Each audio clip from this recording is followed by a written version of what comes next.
Esther Snyder had to bury her husband, two biological sons, and one adopted son before she died herself, leaving behind just one surviving heir.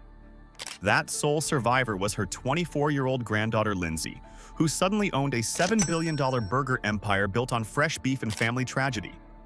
But that fortune came with plane crashes that changed aviation safety laws, overdose deaths in motorhomes, 2 kidnapping attempts, and 3 failed marriages before she turned 35. This is the complete story of In-N-Out Burger, America's most beloved burger chain with the darkest family history you never knew about. The sole survivor. By 2025, Lindsay Snyder stands at age 42, the exact same age her uncle Rich was when he died in a plane crash, owning a company valued between $6.7 and $8.7 billion. She controls 100% of In-N-Out Burger. No franchises, no public shareholders, and zero debt. Just Lindsay, alone at the top of a burger empire.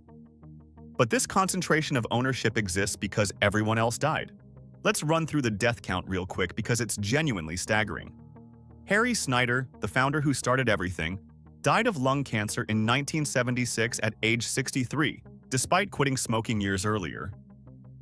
Wilbur Stites, the adopted son who was supposed to help run things, died in a car crash in 1979 at just 28.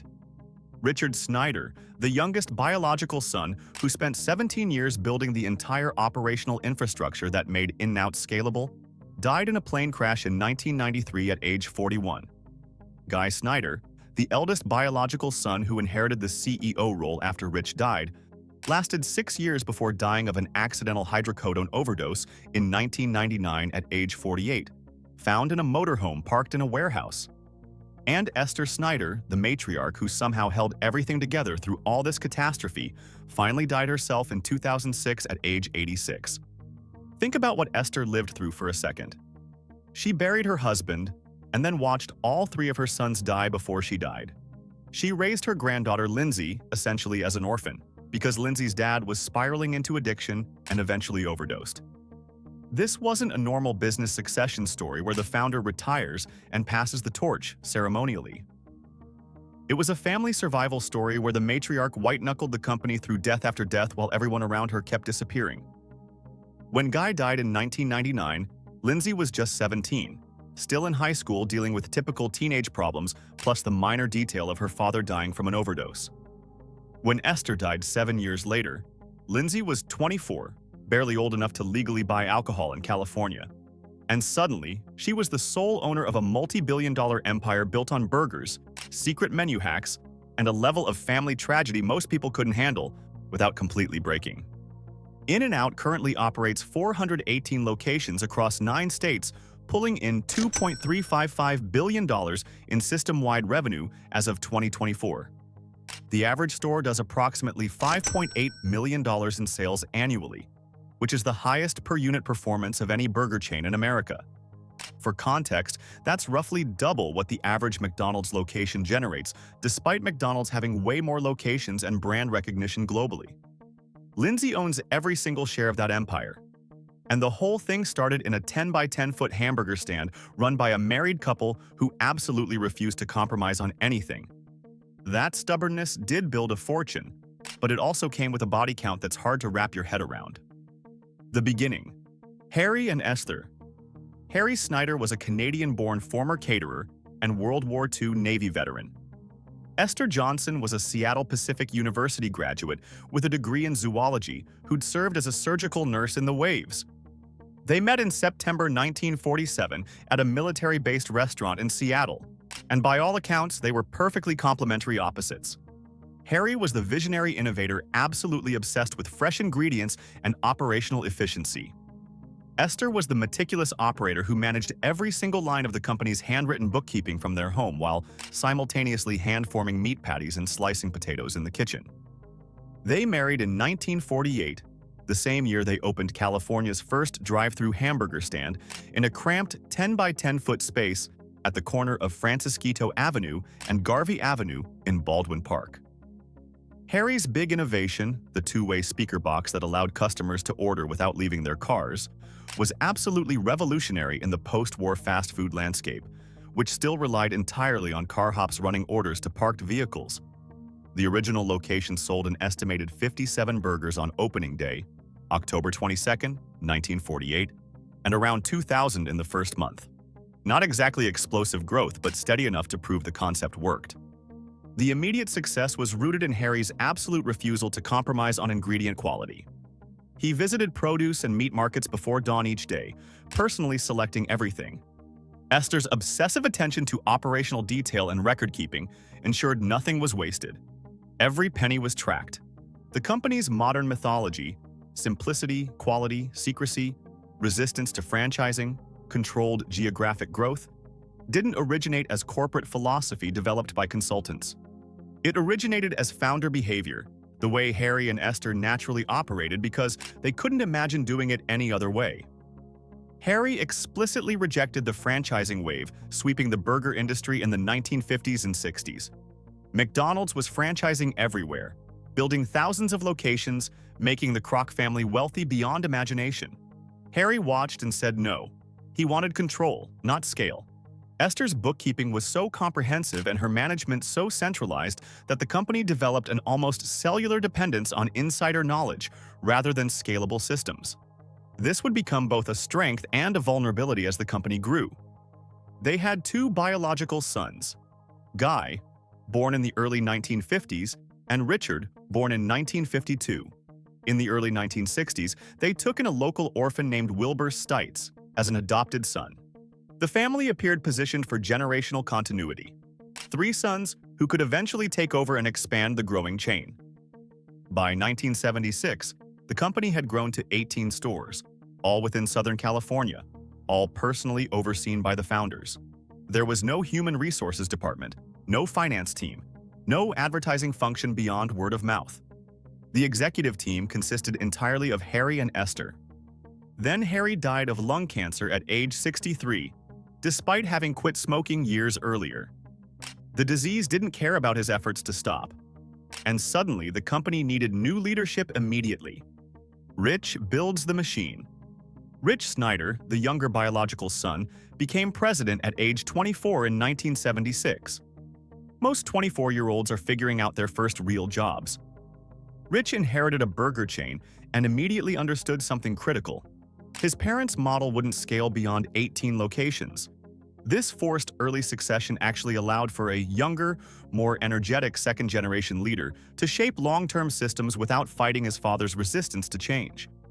Rich immediately began professionalizing the company, hiring staff, creating departments, building infrastructure that simply hadn't existed under his parents. He understood something his father never needed to consider. A burger chain with 18 locations could rely on founder presence and personal oversight. But 93 locations? That required systems that worked without founders physically present.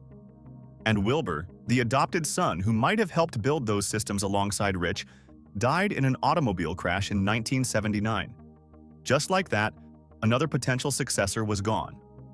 Rich Snyder spent the next 17 years transforming In-N-Out from a founder-dependent local chain into a scalable enterprise that could grow without collapsing.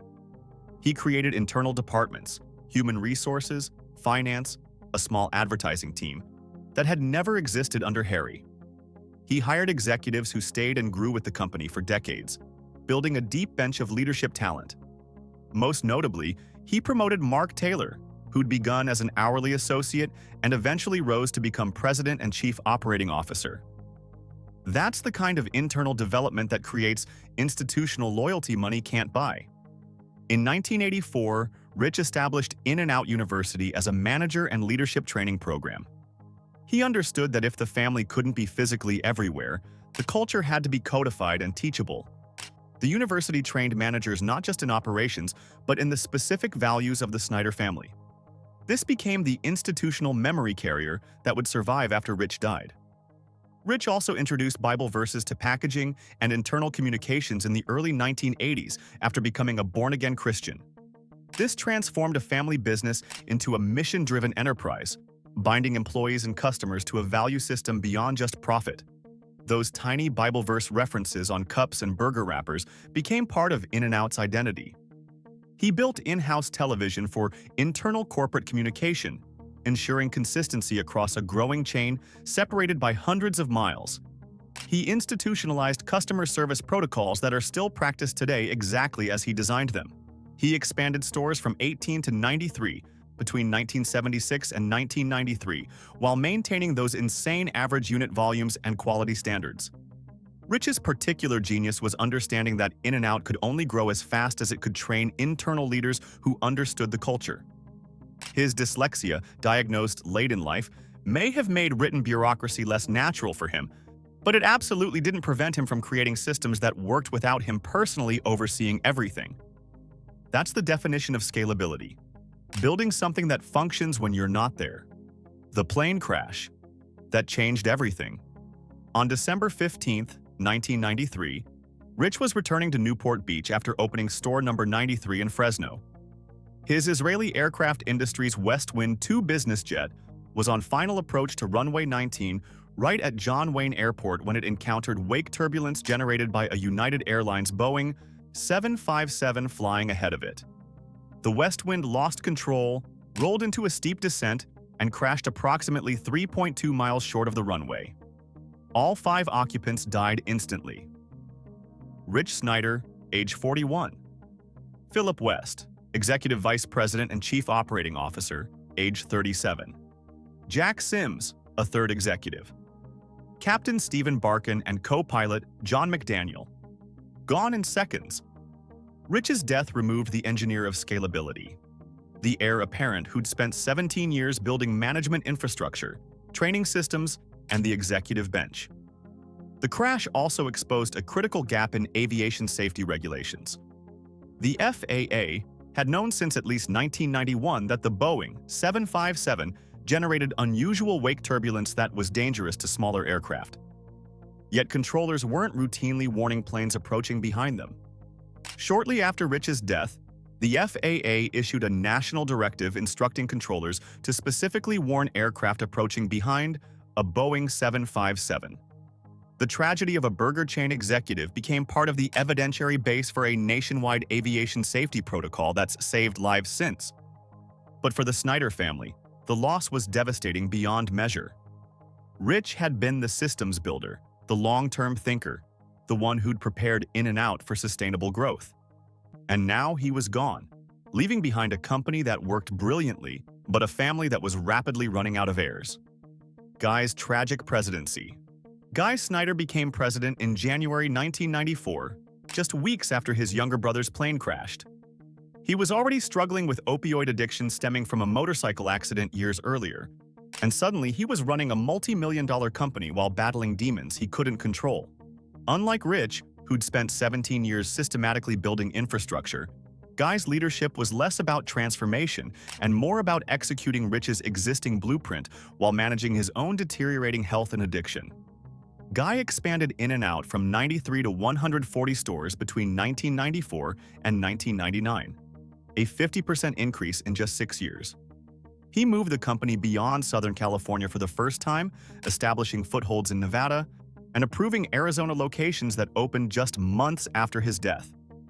By 1999, revenues had grown to approximately $210 million. But the expansion occurred despite Guy's operational focus, not because of it. As his addictions deepened, he would often hole up in his old motorhome trailer, which was parked inside a seldom-used In-N-Out warehouse in Baldwin Park. Day-to-day operations were handled by Esther, who'd come out of retirement again, and the executive team Rich had built. The company had developed enough institutional momentum and a deep enough executive bench that it could actually grow even without active CEO leadership. That's both a testament to Rich's systems and a tragic commentary on Guy's condition. Guy's personal contributions to the company were modest compared to his brothers.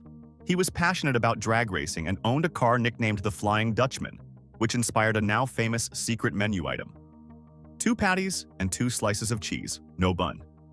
He founded the company's professional racing team, which still operates today. But operationally, he lacked Rich's systems thinking brilliance. Guy survived a heart attack and at least 3 separate overdoses during his presidency.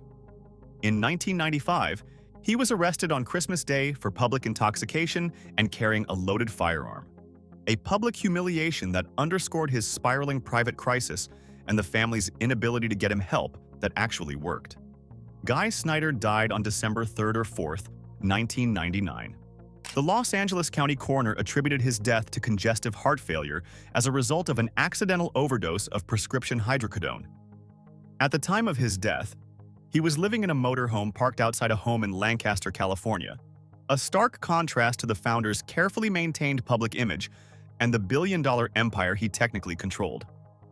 His death ended family operator succession in the second generation completely. There were no more Snyder sons. Rich was dead. Guy was dead. Wilbur was dead. 3 sons, all gone. Esther Snyder, 79 years old and recovering from a serious hip fracture, became president again for the first time since the 1970s.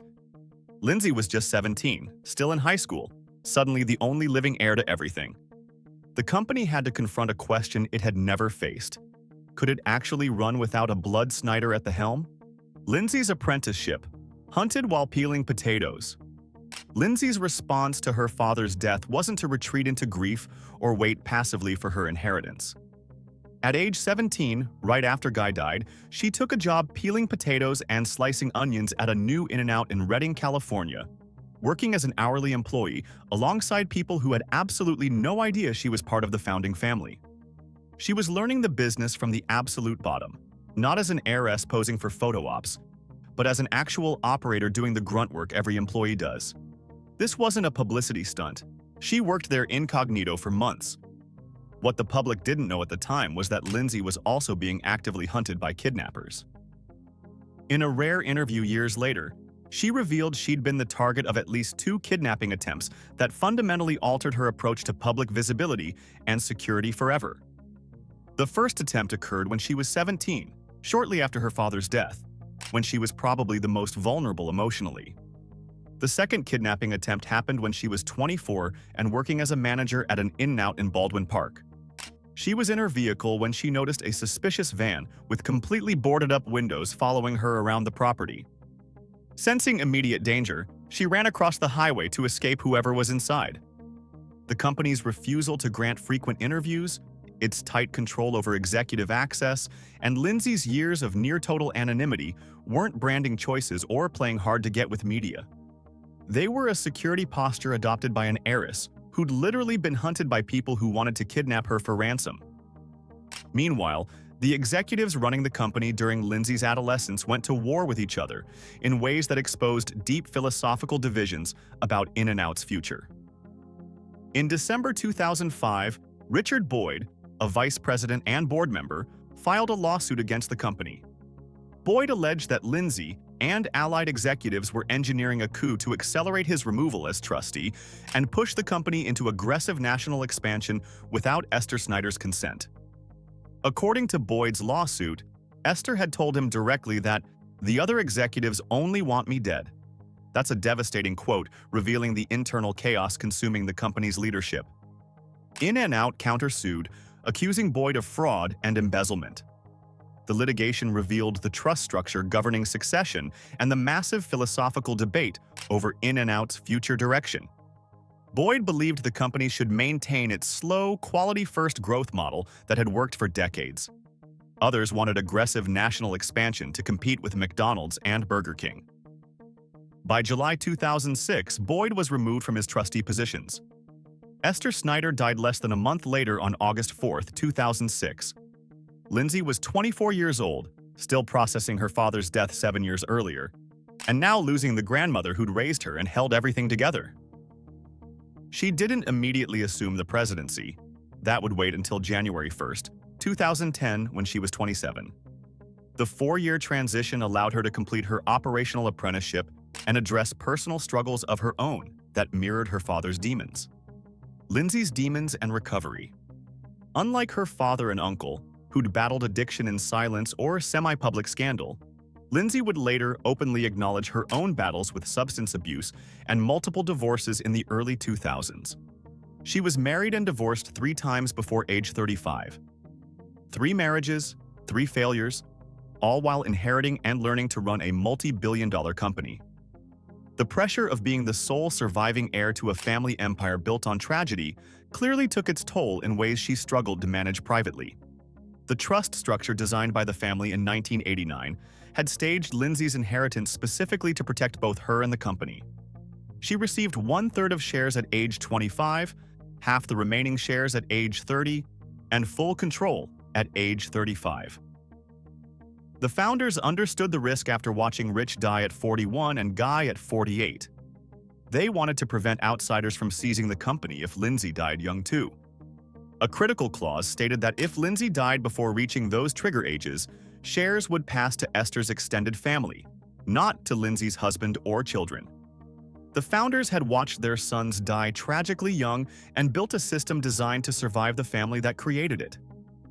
The company's decision to remain regional, private, and operationally coherent was essentially chosen in the crucible of that 2005 to 2006 conflict between Boyd and other executives. Boyd's philosophical preference, quality over speed, stability over scale, would become Lindsay's operating mandate once she took full control. By the time Lindsay assumed the presidency in 2010, she'd already begun her faith-based recovery from addiction. In 2016, she co-founded the Slave to Nothing Foundation to combat addiction and human trafficking. She stated publicly, "Because of my dad's struggle with addiction, I have a great love for addicts." The Snyder family tragedies directly dictated the specific focus of In-N-Out's philanthropy going forward. The In-N-Out Burger Foundation, established in 1984 by Esther and Rich, focuses on preventing child abuse and neglect, reflecting Esther's protective matriarchal role. The Slave to Nothing Foundation focuses on addiction and trafficking, which is directly autobiographical for Lindsay. His Eyes Foundation, launched in 2025, addresses homelessness.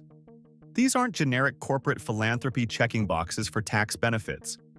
These are memorial projects that transform private grief into institutional purpose and try to prevent others from experiencing the pain the Snyder family endured. The control strategy. No franchises ever. In-N-Out treats absolute control as the ultimate risk hedge against catastrophe. The family's repeated losses demonstrated conclusively that people disappear suddenly and unexpectedly. Therefore, systems must endure when individuals can't. No franchising and no IPO is repeatedly reaffirmed as core company doctrine, even amid leadership transitions and external pressure to expand faster. When Rich died, an external owner or franchise partner might have capitalized on his infrastructure to franchise nationally and make billions. When Guy died, a public company would have faced massive shareholder pressure to accelerate expansion and maximize returns. Instead, In-N-Out consolidated control inward, tightening the family grip rather than loosening it. The company's refusal to expand rapidly isn't philosophical stubbornness. It's a supply chain constraint treated as absolute law. All stores must be located within a single day's drive of a patty-making facility. No freezers, no microwaves, no shortcuts. In-N-Out butchers and grinds 100% American beef in their own facilities. Fries are hand-diced from whole potatoes in every store. To open in Texas in 2011, the company first built an entire commissary in Dallas. To open in Colorado in 2020, it built a facility in Colorado Springs first. The company literally cannot grow faster than its supply chain infrastructure allows, which functions as a governance brake, protecting it from the quality dilution that destroyed other family brands that expanded too fast. In January 2023, Lindsay announced plans to build an Eastern Territory office in Franklin, Tennessee, with a $125.5 million investment. By December 2025, the company opened its first Tennessee restaurants. By 2029, In-N-Out will operate from dual headquarters: Baldwin Park, where the company was founded, and Franklin, Tennessee. The expansion is controlled, infrastructure first, always grounded in the family's core commitment to quality over growth for growth's sake. So, Lindsay inherited everything, but she also inherited the responsibility of being the last Snyder standing.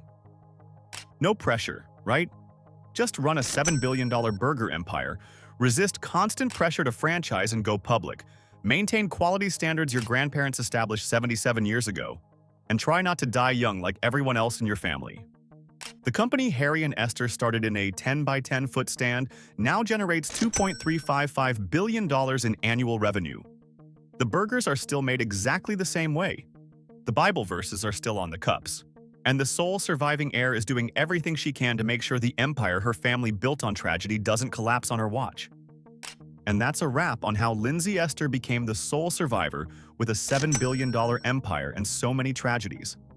Which part of this story fascinated you the most? Let us know in the comments. And for more such riveting explorations of the lives of rich, take a look at Global Status.